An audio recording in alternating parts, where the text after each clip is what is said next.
Hey, what's up, guys? Frosty here with my Hand of the Week series for you. Grind's been going pretty good for me this month. I've been running pretty well, playing all right. Got about a week to go, so there could be swings on the horizon, but hopefully things go well and the month ends up profitable. Been playing pretty much exclusively 200 NL, both 6 max and full ring. Seems to be what runs the most by far. Um, but yeah, give you guys a big update at the end of the month and more on that later. What I got for you today is a hand that was sent in to me by a person via my Facebook page, which is great. Like I said, guys, if you want to send me hands, just go into your databases and just copy the text of the hand that you want me to talk about, and just send it to me in a message, a private Facebook message on my Facebook page. It's that easy. The hand I got for you today is quite interesting. Um, Covers a lot of different topics actually, and there are quite a few different talking points. So, yeah, I'm not sure how long this will run, but there's no shortage of things to discuss. But with that said, let's just jump into the action.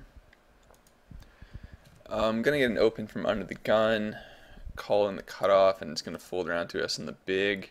Um, the player that sent me the hand also sent me some reads on the players, which is always awesome because it really makes a huge difference as to how the hand plays out, if you got any reads. So under the gun here, I think they were playing like 23-18, and a few hands prior, our hero actually got all the money in with a set under set against them. Um, so yeah, I'm kind of just gonna assume they're like a 5-0 reg, just based on their stack size, open size, um, and their stats. 23-18 seems fairly regish. Um, could be wrong, but that's kind of the assumption I'm gonna go on. I mean, even a reg at 5-0 probably isn't a great player, but um, they're not some like splashy fish or something like that. And the cutoff is playing 19-7, I believe. Um, so they're pretty tight passive, it seems. And looking at their stack size, I'm going to assume they're more recreational. But yeah, regardless, that's not going to affect my pre-flop decision here. I think it's a pretty easy call. Playable hand, good price. Don't see too much merit in 3-betting a hand like this. We don't want to get 4-bet. If we get called, we have some reverse implied odds, so not too much to talk about pre-flop. The flop is interesting. Um, we could do a couple things. I think we could have a leading range here. We could have a check raising range here. Um, yeah, I mean merits for leading. It's a multi-way pot. It basically spots where the pre-flop raiser no longer has a range advantage. I think are all spots that a lead could have some merit for. Um, so yeah, like we're certainly uncapped here. We have tens, nines, deuces in our range. Um, so yeah, I think we could definitely lead if we wanted to. And then obviously we could check raise those hands I mentioned along with some draws. Um, what I would do would depend on a couple things. First, it would depend on the villains. I'd want to know like how often the preflop raiser is stabbing or c-betting, and I would want to know how often the recreational looking player would be stabbing if checked to. Because if the preflop raiser is c-betting a lot, or the other guy is stabbing frequently, um, I would lead towards having a check raising range. Whereas if they're both like super nitty and aren't gonna c-bet or stab overcards here, I might just lead, just because they're probably not gonna give you any action anyways unless they hit like an overcard, and actually improve over you. So that's sort of where I'm coming from, I guess. But what I would actually do at micro stakes, I think, would be to play an exploitable style that I think would actually be the most profitable. So I think what I would actually do is lead hands that are just too weak to check call, and then check raise like my super value hands. Like obviously this is completely exploitable, because if anyone ever catches on to what you're doing, then they're always going to know that you're leading weak and check raising strong. So I wouldn't incorporate this into my game. I would be more balanced, but I think at micro stakes, people just aren't going to pay attention enough. They're not really going to be aware of what you're doing a lot of the times. And the reason why I would want to check raise my super value hands more rather than lead is just because I think that people are going to have a lot harder time folding over pairs or even like one pair type hands at micro stakes, compared to as you start moving up and people become better at hand reading. And it can become quite easy to actually fold an overpair in a spot like this. But yeah, at micro stakes, I think I would be pretty happy leading hands like 7-8, maybe Jack Queen off, but that's probably strong enough to check call, just given the two overcards. Other hands that I wouldn't really want to check call too much would be like medium flushes or even ace high flushes maybe, like ace five of hearts or something like that. I kind of would rather just lead that and have a bit of fold equity, have opportunities to barrel on turn and river cards, and obviously hopefully pick up equity. And then maybe hands like 8-9 suited, yeah, like 9x, like pocket 5s to 8s. Basically hands that could be good, but there's going to be a lot of bad turn and river cards, and it's going to be really hard to realize your equity by the time the river hits. Those kind of hands I'd probably be happy leading with. And then, like I said, just check raise my super value hands, all my sets, 2 pair, and big combo draws like this, and maybe like 7-8 of hearts. I think that's probably going to be your most profitable way to go here, at the microstake games. So yeah, we'll see what Hero does here. We check to the PFR, who checked to the cutoff, who stabs, and then it's back to us. So yeah, I mean, I just said it. I think this would be in my check raising range for sure. I mean, you're never gonna go like too wrong by calling, but I think it is a mistake. I think, especially because we're out of position to both players, this hand is going to be fairly difficult to play out of position. It's going to be a lot harder to get paid if we hit our draw as well, because if we call and then a heart comes off, it's pretty easy to check back, so we potentially lose a lot of value that way. So yeah, I think, and against anything, I'm pretty comfortable getting my money in right now.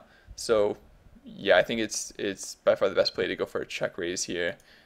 We end up calling, so I just feel like our hero doesn't really know how strong our hand is in this spot, and he's probably not alone, because there's there's some math behind it potentially. If you can't just kind of know offhand how strong our open-ended straight flush draw is. So I did a couple of really quick equity calculations. Like, I'm not really a math guy at all, but this stuff is super simple. I just use Poker Strategy Equilab, and I'll show you what I got here. This so this first calculation, I gave our hand here the Queen Jack of Hearts, the flop down here, and then I gave the cutoff basically the strongest range possible. So all sets, 10-9, and Ace King of Hearts, the flush draw we don't really want to see.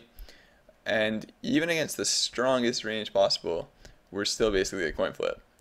So yeah, worst case scenario, we're still getting our money in pretty good. And then I did another calculation quickly with a more reasonable range, and even this range is quite generous, I think. And we have it pretty crushed with 61% equity. So long story short, we're getting our money in pretty good here if all the money goes in. We aren't going to lose any value when our draw comes in, and yeah, it's just not going to be as awkward as it's going to be when we call. And yeah, then the PFR calls as well, which is very unexpected, because I would expect him to basically just c-bet his value rather than check call. It's kind of hard to put him on a range. I mean, I would sort of just assume he has like overcards. Maybe he has like a gutter, like King Jack off, King Queen off, that just, yeah, didn't want to c-bet, and then they think they're getting decent odds to just call and peel to bink the turn, something like that. And then as for a cutoff, I mean, I think they could be super wide here. They could just be stabbing any pair. They could be stabbing overcards. Yeah, still super wide. Then we get a queen turn, and yeah, I don't think leading makes too much sense at this point. it's a decent card for us. I mean, we improve. Um, so yeah, I think I'm just checking at this point. I don't really think leading has too much merit anymore. Um, though I don't think it would be terrible, but yeah, I think it's just more natural just to check back to the original flop raiser or better. And they check through, and we hit our flush.